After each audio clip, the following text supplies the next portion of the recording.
Brian, we got to start from where this team began in the Tokyo experience and where it ended. It got off to that slow start. Let's talk about the journey for Team USA. Yeah, and, in afterwards, in the locker room area, that's what the guys were talking about. Jerry Colangelo was in tears, even though this is his fourth gold.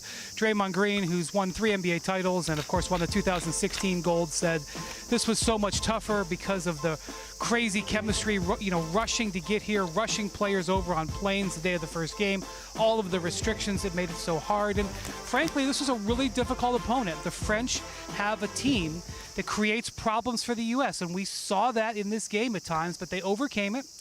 And they overcame it because of Kevin Durant, who may have just had one of the great days of his career, a career filled with lots of great days. The man signed a $200 million contract this morning, and this afternoon he gets his third gold medal. Yeah, I want to talk more about Kevin Durant. What a scene it was after the victory, wrapping himself with the American flag. You've talked with him. Can you put into words what winning gold and being really the best performer for Team USA in Olympic basketball, and this is just another chapter to that? When he committed, Linda, to doing this, it was as good of a commitment as USA Basketball's ever received, because he was such a difference-making player, coming off a year where he had a short season, coming off an Achilles tendon. He didn't have to come here. He's got gold medals. He's got MVPs. He's got everything you could possibly want. He only came here because he loves playing for USA Basketball, because he just loves this feeling. He loves the game, and he was out of the game for a year and a half with that Achilles injury, and he doesn't want to miss anything else. And him willing to play, and then not only willing to play, but playing at this level, 21 points in the first half of this game. I mean, this first half, the French were giving the U.S. problems, and Durant kept the team afloat. Brilliant performance, a brilliant 10 days for him, and really an unimpeachable resume at this point in his career. Brian, besides Kevin Durant, what was the biggest takeaway for you about Team USA's gold medal winning performance? They were dealt a really difficult hand. They had the most talent here, okay?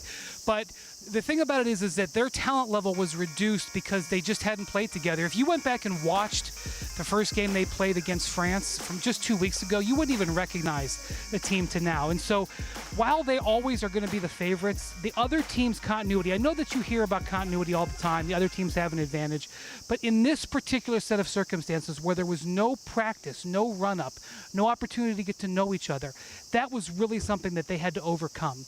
And they did not play great team basketball that often. It's not going to go down as one of the greatest teams that's ever been representing the U.S. here in the Olympics, but it is going to go down as one of the best medals that they've ever won because of those challenges. And how about the remarkable women who go for the gold Saturday night against Japan? What should we be looking for in this matchup? I'll tell you what. It's a 11:30 game here. It's 12:30, or it's at 10:30 on the East Coast. Give yourself an opportunity and take a look at them. They play so well together. They're so enjoyable to watch. And Sue Bird and Diana Taurasi, two of the greatest Olympians we've ever seen, going for their 5th gold medals. 5th. No one in any basketball level in history, men or women, has ever won 5. They're going for 5. You get to watch Breanna Stewart play brilliantly, Brittany Griner. They are a joy to watch. And I'll say this, the Japanese make a lot of three-pointers.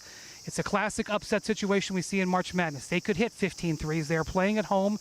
It is an incredible run to get here. So go watch it like a 16 seed versus a 1 and see what happens. It's just so great for you. I mean, no fans. You're there. You get to experience this. Keep doing the great work, Brian. Appreciate you. Thanks for watching ESPN on YouTube. For live streaming sports and premium content, subscribe to ESPN+.